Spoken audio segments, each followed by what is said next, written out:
Film की शुरुआत एक छोटी अनाथ लड़की हाइडी से होती है। वह कई वर्षों से अपनी मौसी के साथ रह रही थी, लेकिन कुछ कारणों से उसकी मौसी अब उसे अपने पास नहीं रख सकती थी।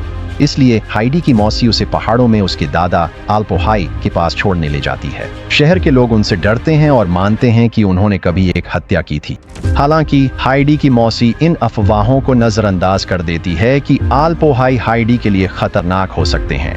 वह बस उसे उसके घर ले जाती है। पहाड़ चढ़ते समय हाइडी अपने कड़े कपड़ों में असहज महसूस करती है, इसलिए वह उन्हें उतार देती है ताकि वह अधिक सहज महसूस कर सके और प्रकृति का आनंद लेने लगती है। जब वे आल्पोहाई के घर पहुंचते हैं तो वह हाइडी को अपने पास रखने से मना कर देते हैं। उसकी मौसी दिखावा करती है कि वह हाइडी को वापस ले जाएगी, लेकिन इसके बजाय वह चुपके से उसे वहीं छोड़कर भाग जाती है। जब आल्पोहाई को एहसास होता है कि हाइडी को वहीं छोड़ दिया गया है तो वह उसकी मौसी को रोकने की कोशिश करते हैं, लेकिन वह उनकी बात अनसुनी कर देती है। गुस्से में आल्पोहाई फैसला करते हैं हाइडी को अकेला छोड़ देंगे और अपने घर को अंदर से बंद कर लेते हैं। विकल्प न होने पर वह बकरियों के साथ अस्तबल में सोने की जगह ढूंढ लेती है। अगली सुबह आल्पोहाई नाश्ते में बकरियों का दूध देते हैं। इसके बाद वह पादरी के पास ले जाते हैं। पादरी हाइडी की जांच करते हैं और पुष्टि करते हैं कि वह पूरी तरह से स्वस्थ है। फिर वह आल्पोहाई को सलाह देते हैं कि हाइडी की देखभाल करना उनकी जिम्मेदारी है। आल्पोहाई जोर देते हैं कि वह हाइडी को अपने पास नहीं रखना चाहते। इसके जवाब में पादरी 3 दिन का समय मांगते हैं ताकि देख सकें कि क्या शहर में किसी किसान को बच्चे की मदद की जरूरत है। घर लौटकर आल्पोहाई उसे घर के अंदर आने की अनुमति देते हैं। हालांकि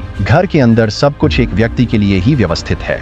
यह देखकर वह घास का एक ढेर देखती है। वह खुशी खुशी उसे अपना बिस्तर बना लेती है और वहीं रहने लगती है। अगले दिन हाइडी की मुलाकात हर रोज पीटर से होती है, जो आल्पोहाई की बकरियों को चराने आता है। एक दिन आल्पोहाई फैसला करते हैं कि हाइडी को भेजेंगे। वह उसे दोपहर के खाने के लिए ब्रेड और चीज भी देते हैं। हाइडी को पसंद है क्योंकि इससे उसे बाहर जाने का मौका मिलता है। जब हाइडी खुले आसमान का आनंद ले रही होती है, पीटर चुपके से उसका खाना खा लेता है। जब हाइडी एहसास तो पीटर जल्दी से बकरियों पर इल्जाम लगा देता है। जब वे बात कर रहे होते हैं तभी अचानक 2 बकरियां आपस में लड़ने लगती हैं। पीटर उन्हें अलग करने के लिए अपनी छड़ी का इस्तेमाल करता है, लेकिन हाइडी को यह बिल्कुल पसंद नहीं आता। वह पीटर से वादा करवाती है कि वह अब कभी बकरियों को नहीं मारेगा। इसके बदले में वह हर दिन अपना आधा खाना उसके साथ बांटने को तैयार हो जाती है। पीटर हाइडी से कहता है कि वह उनका समझौता गुप्त रखे, क्योंकि उसे आल्पोहाई से डर लगता है। जब हाइडी घर लौटती है तो वह आल्पोहाई के साथ अजीब व्यवहार करने लगती है। वह अस्तबल में सोने की जिद भी करती है। आल्पोहाई समझ जाते हैं कि हाइडी को उनके खिलाफ लगाए गए झूठे आरोपों का पता चल गया है। वह शांतिपूर्वक हाइडी से कहते हैं कि दूसरों की बातों पर विश्वास करने के बजाय उसे अपने दिल की सुननी चाहिए और खुद तय करना चाहिए कि क्या उसका दादा ऐसा कुछ कर सकता है।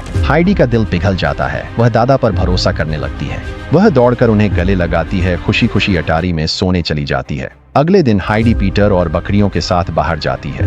इसी बीच आल्पोहाई एक शिल्पकारी पर काम करते हैं। जब हाइडी घर लौटती है तो वह खाने की मेज पर एक और कुर्सी देखकर हैरान होती है। आल्पोहाई उसे बताते हैं कि वह उनके साथ रह सकती है। यह सुनकर हाइडी बहुत खुश हो जाती है। कुछ ही दिनों में वह आल्पोहाई का दिल जीत लेती है और पीटर की भी सबसे अच्छी दोस्त बन जाती है। अब वह सहज महसूस करती है, यहाँ तक कि अपने बाल भी छोटे करवा लेती है। एक दिन पीटर उसे बताता है कि अब वह उसके साथ नहीं खेल पाएगा क्योंकि उसे स्कूल जाना है। हालांकि वह हाइडी को अपने घर आने का निमंत्रण देता है और कहता है कि वे अब केवल वसंत की छुट्टियों में ही फिर से साथ खेल सकते हैं। यह सुनकर हाइडी भी स्कूल जाने की इच्छा जाहिर करती है, लेकिन आल्पोहाई ऐसा नहीं करते।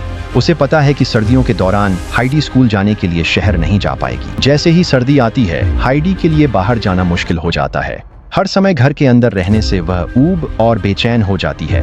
यह देखकर आल्पोहाई उसके लिए लकड़ी का एक पक्षी खिलौना बनाता है। हालांकि इससे ज्यादा फर्क नहीं पड़ता। हाइडी को खुश करने के लिए आल्पोहाई एक स्लेज बनाता है जो बर्फ में चल सकती है। वह उसे सवारी पर ले जाता है और इससे हाइडी का मूड अच्छा हो जाता है। इसके बाद वह हाइडी को पीटर के घर छोड़ देता है ताकि वह वहां समय बिता सके। पीटर के घर पर हाइडी उसकी माँ और दादी से मिलती है। उनकी आर्थिक स्थिति बहुत खराब है क्योंकि पीटर के पिता का निधन हो चुका है। हालांकि पीटर की माँ उसे पढ़ाने के लिए अपनी पूरी कोशिश कर रही है। पूरा दिन उनके साथ बिताने के बाद हाइडी घर लौट आती है। वह आल्पोहाई को गले लगाती है और महसूस करती है कि वह कितनी खुशकिस्मत है कि उसके पास वह है। समय बीतता है और हाइडी अपने दादा के साथ खुशी खुशी रहने लगती है। सब कुछ बिल्कुल सही लग रहा था, लेकिन एक दिन उसकी मौसी अचानक आ जाती है। वह आल्पोहाई से कहती है कि वह हाइडी को वापस ले जाने आई है। अब उसके पास ऐसी नौकरी है जिससे वह हाइडी की देखभाल कर सकती है। हालांकि आल्पोहाई उसकी बातों पर भरोसा नहीं करता। शर्मिंदा होने का नाटक करते हुए टांटेडीट ऐसा दिखाती है जैसे वह जा रही है, लेकिन एक बार फिर वह आल्पोहाई को धोखा देती है और चुपके से हाइडी को ढूंढने लगती है। टांटेडीट हाइडी पीटर साथ खेलती पाती। जब हाइडी साथ चलने कहती, हाइडी मना देती। वह हाइडी से कहती है कि अल्पोहाई भी चाहता है कि वह जाए। अपने दादा का नाम सुनकर हाइडी उस पर विश्वास कर लेती है और जाने को तैयार हो जाती है। जब पीटर बकरियों संग लौटता है तो अल्पोहाई समझ जाता है कि क्या हुआ। वह ढूंढने शहर भागता है, लेकिन तब तक बहुत देर हो चुकी होती है। टांटे डीट हाइडी को फ्रैंकफर्ट ले जाती है, जहाँ वे भव्य हवेली में पहुँचती है। वहाँ वह हाइडी का परिचय कराती है। हालांकि गवर्नेस उसे देखकर खुश नहीं होती। वह सोचती है कि हाइडी बदतमीज और गंदी है। टांटे डीट गवर्नेस को याद दिलाती है कि उन्होंने खास तौर पर एक अनाथ लड़की मांगी थी। हाइडी को मालिक की बेटी क्लारा के लिए साथी बनाकर लाया गया है, जो चल नहीं सकती। हाइडी उत्साहित होकर क्लारा की व्हीलचेयर को इधर उधर घुमाती है और एक फूलदान तोड़ देती है। हाइडी की रक्षा क्लारा फ्राउलाइन के सामने सारा दोष अपने ऊपर ले लेती है। अब अगर हाइडी को क्लारा के साथ रहना था तो उसे बहुत कुछ सीखना था। इसलिए वे साफ सुथरा करते हैं। वो सिखाना शुरू करते हैं कि घर में सही तरीके से कैसे रहना है। हाइडी क्लारा के साथ पढ़ाई शुरू करती है, पर जब सबको पता चलता है कि हाइडी पढ़ना लिखना नहीं जानती तो वे हैरान रह जाते हैं। फ्राउलाइन तुरंत हाइडी से छुटकारा पाना चाहती है, पर वह ऐसा क्लारा के पिता के आने से पहले नहीं कर सकती। इसलिए वह प्रोफेसर से कहती है कि हाइडी को भी पढ़ाई कराए। कुछ ही दिनों में हाइडी घर के नियम सीख जाती है, लेकिन वह पूरी तरह से नहीं बदलती। जब भी उसे मौका मिलता है वह अपनी जेब में रोटी के टुकड़े छुपा लेती है। हाइडी क्लारा का दिल जीत लेती है और उससे बहुत करीब हो जाती है। क्लारा अपने जज्बात खोलकर बताती है कि अपनी माँ की मौत के बाद वह इतनी दुखी हो गई थी कि उसने चलना ही छोड़ दिया था। एक शाम हाइडी एक नौकर सेबास्टियन से खिड़की खोलने के लिए कहती है ताकि वह पहाड़ देख सके, लेकिन जब वह बाहर देखती है तो उसे सिर्फ इमारतें ही नजर आती हैं। यह देखकर सेबास्टियन उसे बताता है कि पहाड़ देखने के लिए उसे और भी ऊंचे स्थान पर जाना होगा। हाइडी सबको चकमा देती है और क्लारा के साथ चुपके से बाहर निकलती है। क्लारा बहुत उत्साहित होती है क्योंकि उसे कभी घर से बाहर जाने की इजाजत नहीं थी। वे शहर के टावर तक पहुंचते हैं और हाइडी पहाड़ों की तलाश में ऊपर चढ़ने के लिए क्लारा को अकेला छोड़ देती है। हालांकि वह फिर निराश हो जाती है क्योंकि उसे चारों ओर सिर्फ अंतहीन इमारतें दिखती हैं। इसी बीच क्लारा डर महसूस करने लगती है, लेकिन तभी उसकी नजर एक आदमी पर पड़ती है जो बिल्ली के बच्चे बेच रहा होता है और वह उन्हें खरीदने का फैसला करती है। इसी दौरान घर पर घबरा जाते हैं जब उन्हें पता चलता है कि लड़कियां गायब हैं। वे दौड़ने लगते हैं। वे उन्हें ढूंढने बाजार की ओर दौड़ पड़ते हैं। सेबास्टियन उन्हें ढूंढ लेता है। क्लारा बिल्ली के बच्चों को कंबल के नीचे छुपा देती है, इससे पहले कि वे घर लौटें फ्राउलाइन गुस्सा हो जाए। वह बिल्ली की एलर्जी के कारण छींकने लगती है। तभी बिल्ली का बच्चा क्लारा की गोद से कूद जाता है और फ्राउलाइन डर जाती है कि वह खंभे पर चढ़ जाती है। दोपहर के खाने के दौरान फ्राउलाइन हीदी को दीवार की ओर मुंह करके खड़ा कर देती है। वह हीदी को चेतावनी देती है कि अगली बार उसे और भी बुरी सजा मिलेगी। इससे हीदी बहुत बुरा महसूस करती है, इसलिए वह चुपके से अपनी सारी रोटियां लेती है और घर से बाहर निकलने की कोशिश करती है। लेकिन फ्राउलाइन उसे पकड़ लेती है और डांटते हुए कहती है कि उसे मिले हुए ऐशो आराम और घर के लिए आभारी होना चाहिए। हालांकि हीदी को क्लारा के रोने का ज्यादा दुख होता है। इस घटना के बाद क्लारा की तबीयत बिगड़ जाती है। हीदी अपराध बोध से भर जाती है। जैसे ही क्लारा बेहतर महसूस करती है, हीदी उसके कमरे में जाती है, समझाती है कि वह क्लारा की वजह से नहीं जा रही थी। जैसे जैसे क्लारा ठीक होती है, वह अपनी दिनचर्या में लौट आती है, पढ़ाई करने लगती है। क्लारा के पिता दादी आ जाते हैं। क्लारा उन्हें देखकर बहुत खुश हो जाती है, लेकिन फ्राउलाइन खुश नजर नहीं आती। क्लारा को अपनी दोस्त के साथ खुश देखकर उसके पिता को तसल्ली होती है कि उनका विचार सफल रहा। फ्राउलाइन उनकी राय बदलने की कोशिश करती है। हीदी जंगली है और पढ़ाई पर ध्यान नहीं देती, लेकिन क्लारा की दादी की राय अलग है। दूसरों की बातों पर विश्वास करने के बजाय क्लारा की दादी खुद सब कुछ देखना चाहती थीं। उस रात वह हीदी को सोने से पहले एक कहानी सुनाती हैं, लेकिन उसे पूरा नहीं करती, इस उम्मीद में कि हीदी खुद पढ़ने की कोशिश करेगी। तब हीदी स्वीकार करती है कि वह पढ़ना नहीं चाहती क्योंकि पीटर ने उसे बताया था कि पढ़ाई बेकार है।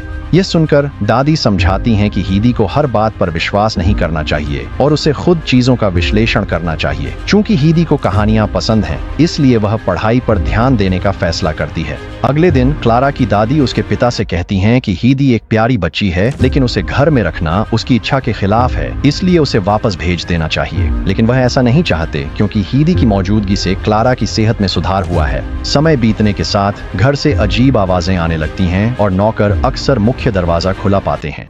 इसी बीच हीदी खड़ी मेहनत करती है ताकि कहानी पूरी कर सके और आखिरकार पढ़ना सीख जाती है। वह गर्व से पूरे परिवार के सामने जोर से पढ़कर सुनाती है। ये देखकर क्लारा के पिता समझ जाते हैं कि हीदी घर में रहने के काबिल है, लेकिन हीदी सच में खुश नहीं दिखती।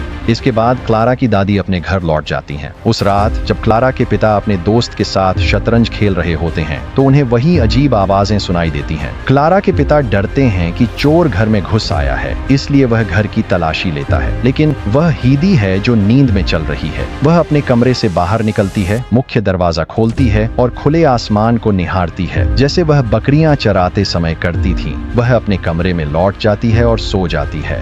डॉक्टर हीदी की जांच करता है और पाता है कि वह ठंड से बुरी तरह कांप रही है। डॉक्टर समझाता है कि हीदी घर की याद में बीमार हो रही है।